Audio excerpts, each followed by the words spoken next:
আসসালামু আলাইকুম। আমি Mohammad Tauki Yasir, assistant coordination officer, department of real estate and department of business administration. প্রিয় ছাত্রছাত্রী ভাই বোনেরা, আজকে আমরা যে জিনিসটা শিখব সেটা হচ্ছে যে ড্যাফোডিল হেল্প ডেস্ক কেমন করে ইউজ করে আমরা বিভিন্ন সেকশন থেকে, এক্সাম থেকে, আমাদের রিয়েল এস্টেট ডিপার্টমেন্ট থেকে, আমাদের বিজনেস অ্যাডমিনিস্ট্রেশন ডিপার্টমেন্ট থেকে, অথবা আমাদের অ্যাকাউন্টস থেকে আমাদের সমস্যাগুলো লিখে আমরা সঙ্গে সঙ্গে হেল্প পেতে পারি বা সাপোর্ট পেতে পারি, সেটা আমরা দেখবো। হ্যাঁ, এর জন্য আমাদের প্রথমে যেটা করতে হবে সেটা হচ্ছে একটা ট্যাব ওপেন করে আমাদের ড্যাফোডিল ভার্সিটির ওয়েবসাইটে প্রবেশ করতে হবে। ওয়েবসাইটে ঢুকলেই ঠিক একেবারে ডান দিকে আমাদের দেখেন একটা অলরেডি দেয়া আছে হেল্প ডেস্ক নামে একটা আইকন দেয়া আছে। এই হেল্প ডেস্কে ক্লিক করতে হবে। হেল্প ডেস্ক ক্রিয়েট করার পরে আমরা অ্যাজ ইউজুয়াল এখানে আমি যেমন মেইল লিক করলে আমি কোনো একটা সাবজেক্ট দিই বা আমার একটা কোনো কিছু ইউজ করতে হলে আমার একটা সাবজেক্টের দরকার হয়, সেরকম এখানে একটা সাপোজ আমি একটা সাবজেক্ট দিয়ে দিলাম। সাবজেক্ট দিলাম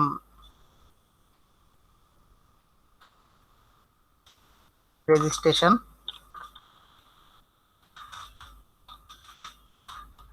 ক্লিয়ারেন্স। ওকে, ফাইন। রেজিস্ট্রেশন ক্লিয়ারেন্স দিয়ে দিলাম। এখানে আমি আমার স্টুডেন্ট ইমেল আইডিটা দিয়ে দিব। হ্যাঁ, স্টুডেন্ট ইমেল আইডিটা আমি সাপোজ আমারটা দিয়ে দিলাম। আমি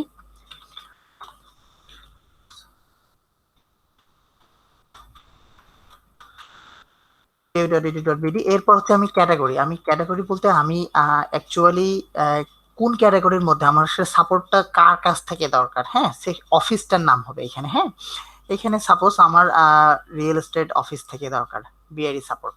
ওকে, এখানে আমাদের রিয়েল এস্টেটের জন্য বিআরই সাপোর্ট, আমাদের বিবি এর জন্য, বিজনেসের জন্য, এরকম করে প্রত্যেকটা 36টা আইকন দেওয়া আছে, এক্সাম দেওয়া আছে, ট্রান্সপোর্ট দেওয়া আছে, ভিসি অফিস দেওয়া আছে, সবকিছু দেওয়া আছে। তো আমি সাপোজ ধরে নিলাম যে বিআরই সাপোর্ট। এরপর হচ্ছে হেল্প ডেস্ক টিম, কোন টিমটার কাছ থেকে আমি নিচ্ছি। ঠিক আছে, এখানেও ঠিক সেম ওইরকম করা আছে, যেমন বিআরই হেল্প ডেস্ক টিম। আপনি যেহেতু বিআরই অফিস থেকে নিচ্ছেন, বিআরই হেল্প ডেস্ক একটা টিম আছে, এই টিমের আন্ডারে যারা কাজ করবে তাদের মধ্যে যে কোনো একজন আপনার আপনার প্রশ্নের জবাব দিবে, আপনার সমস্যার সমাধান করবেন। হ্যাঁ, সো বিআরই হেল্প ডেস্ক টিম আমি সিলেক্ট করলাম। দেন হচ্ছে কাস্টমার, আমি নিজেই কাস্টমার, সো আমার ফোন নাম্বারটা সাপোজ আমি দিতে হবে। আমার এজ স্টুডেন্ট আমার সঙ্গে তারা যোগাযোগ করতে পারে, আমার সঙ্গে ডিপার্টমেন্টের অফিসার বা যারা টিমের মেম্বার আছেন তারা আমার সঙ্গে যোগাযোগ করে বিভিন্ন প্রশ্ন জিজ্ঞাসা করতে পারেন, বা আমার প্রবলেমটা সলভ করার ক্ষেত্রে আমার যে কোনো হেল্প লাগতে পারে তাদের, সেক্ষেত্রে আমার ফোন নাম্বারটা আমি দিয়ে দিব। প্রায়োরিটি এখানে দিব আমি যে হাই না নর্মাল। আমার কিছু আর্জেন্ট কাজও থাকতে পারে, আমার রেগুলার টাস্কও থাকতে পারে।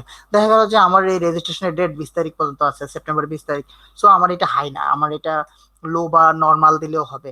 বাট আমার রেজিস্ট্রেশনের ডেট দেখা গেল যে আগামীকাল 20 তারিখ, আজকে হচ্ছে সেপ্টেম্বর 19 তারিখ, সেক্ষেত্রে আমাকে হাই দিতে হবে।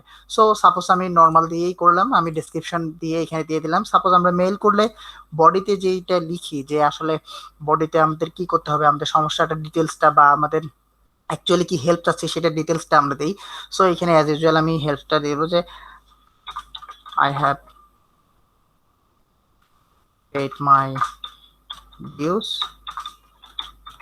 Please clear me. Okay, fine, আমি শর্টকাটে এখানে লিখে দিলাম। বাট আমি যেন মেসেজটা এমন করে দেই যেন আমার ইউজার বা আমি যার কাছ থেকে সাপোর্টটা চাচ্ছি তিনি যেন বুঝতে পারেন। আমি জাস্ট এখানে তো সবাইকে দেখানোর জন্য আমি এতটুকু লিখলাম যে I have paid my dues, please clear me. Okay, then আমি যদি কোনো আমি ডকুমেন্ট অ্যাটাচ করতে চাই, সো চুজ ফাইলে গিয়ে আমি অ্যাজ ইউজুয়াল আমার পিসি থেকে বা আমার ফোনে যে ব্রাউজার বা যে লোকেশন আছে লোকেশন থেকে আমি দিতে পারি।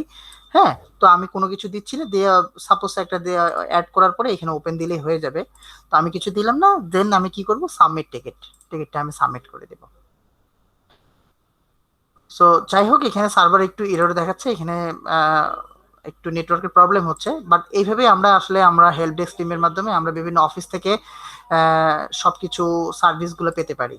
এবং আমার প্রবলেমটা সলভ হয়ে গেলে আমার ইমেইলের মাধ্যমে আমাকে নোটিফাই করা হবে যে আমার সার্ভিসটা, আমার প্রবলেমটা সলভ হয়েছে কিনা। অথবা ওই কনসার্ন অফিস থেকে আমি যে ফোন নাম্বারটা দিয়েছি ওই ফোন নাম্বারে আমাকে যোগাযোগ করে বলে দিবে যে আপনার প্রবলেমটা সলভ হয়ে গেছে, আপনি রেজিস্টার হয়ে গেছেন বা এইসব কিছু। So thank you for watching this video. Thank you very much.